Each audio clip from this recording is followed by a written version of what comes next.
Welcome back, you guys. I'm Nini FC, this is Blue Lions CV, and in today's video we'll be speaking about the latest surrounding the players returning back for the restart of the Premier League, so it is going to be very exciting. Today I'm joined by a very special guest in Joe Tweedy, and let's just get straight into things. Joe, of course, you must be very excited for this season returning back, restarting, recommencing. How do you feel the players are going to cope? Because I feel like maybe the fitness is going to be a big talking point once the season does restart, because I personally feel like we are going to see players maybe breaking down or picking up small injuries. Yeah, I think it's probably going to be the most interesting thing for me because, this whole running really, I suppose, is to push Liverpool over those two games that they need to win the title. But for the rest of the teams, it's really just going to be about who can manage their players the best and who's going to be the fittest.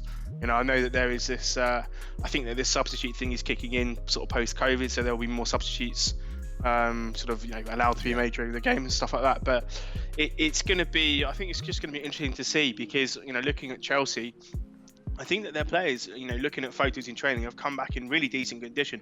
Tammy Abraham looks like he's literally been living in like a miracle grow bag and eating protein shakes. He has bulked up. He's bulked up. Billy Gilmore looks like he's sort of growing. He's started to mature a bit now into looking a bit more like an adult than a sort of small Glaswegian boy. Yeah, he grew up real quick, didn't he? Like literally 5 years and 3 months. It's actually crazy. And Reece James has grown a beard within 2 months. I mean, who's been the most surprising player to see back? I'm guessing it's N'Golo Kante, growing hair, which I didn't know he could do. To be honest, yeah, that was weird to see that actually. Yeah, really surreal. I was actually because obviously some of the photos they're so far out, so you have to really zoom in, and the quality's terrible. Yeah, I was looking at him thinking who's this new player? Because I'm looking for Kante's bald head. I'm like, is Kante back in training? Yeah, exactly. Yeah.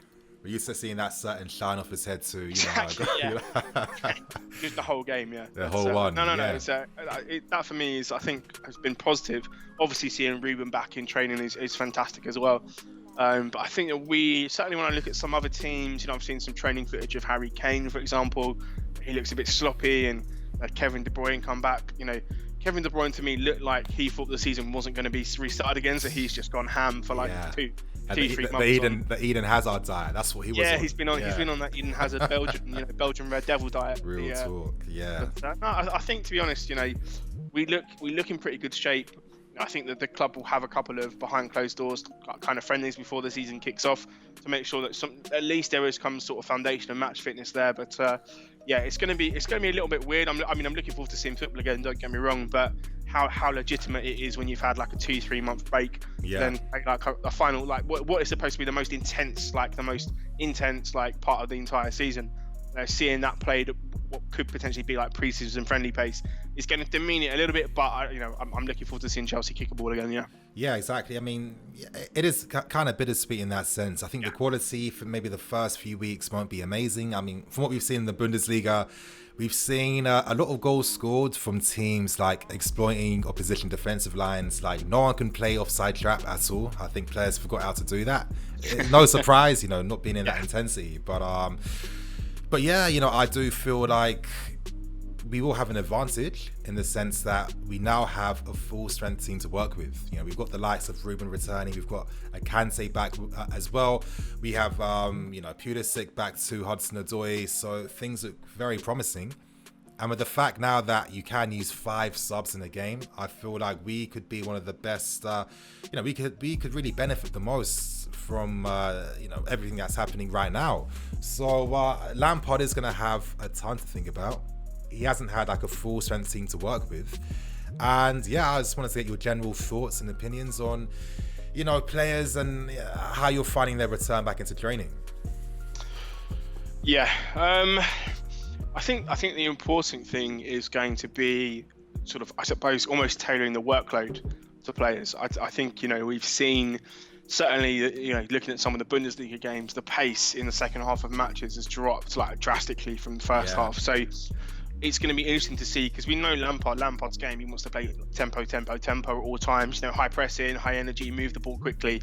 How feasible that will be over the next coming weeks as we see the kind of team find its feet.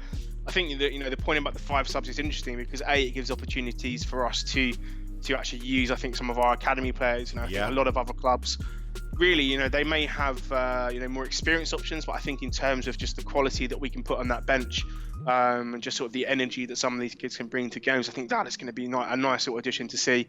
And focusing a little bit on Ruben in particular, I think that he's looking in very good shape.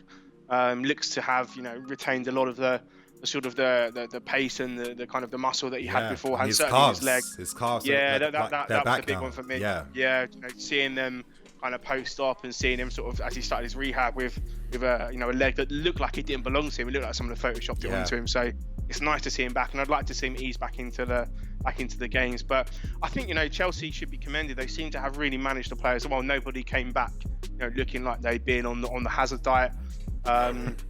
Which is obviously important if you've got a very short period of games and they're going to come thick and fast. You don't want a player who's then got to look to run off 8, 9, 10 pounds of COVID, sort of the COVID diet. So I think that is a bonus. But yeah, it's for me, it's just gonna be interesting to see how this is all managed when it comes to minutes in games. It might be that players that often play the majority of games are being rested or rotated a bit more because they need to play a very short short turnaround between games. So I'm very, very interested in seeing that. But I'm actually quietly confident that Chelsea's sort of sports science team and the fitness guys have done a pretty good job, it seems, of keeping it. Plus, as we mentioned, I think some of the guys have come back in even better shape. Tammy, for me, being one of the real obvious ones. Yeah, I mean, they've taken it very serious. I mean, we've seen all the players' clips on their social medias with them training intensively at home. So, I guess this is part of Lampard and that ethos is instilled in the team. So I feel like this is going to give us another advantage in the league, because I don't get the impression that maybe every club in the league's preparation during this time is going to be on point like ours was. So I mean, it's great to see some of these guys returning looking fit and ready to go.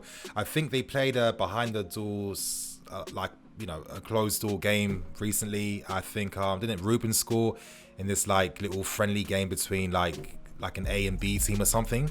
Yeah, you had there was a couple of photos posted by some of the younger players. I think that they played a game kind of mixing sort of the 23s and the 18s with the first team squad at Stamford Bridge. To me, it's so weird seeing Chelsea playing a game with the home and away kit on the same pitch. Yeah, it took me a little while to get used to. I think it was Henry Lawrence actually has got some pretty good photos, but it's also nice to see some of these younger players mixing it with the first team. So again, I wouldn't be surprised. I know Lampard's obviously given a lot of debuts to people this season, but I wouldn't be surprised to see guys like Tino Andrin and Armando Broja, some of these guys having a little bit of a say towards the end of the season, because they're all viable options. And certainly someone like Tino, put him in the midfield 5-10 minutes to close out a game with his physicality and his technical ability.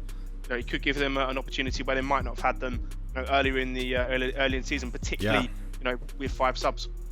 Yeah, exactly. We've seen guys like Lewis Bate, we've seen Henry Lawrence, we've seen Broja.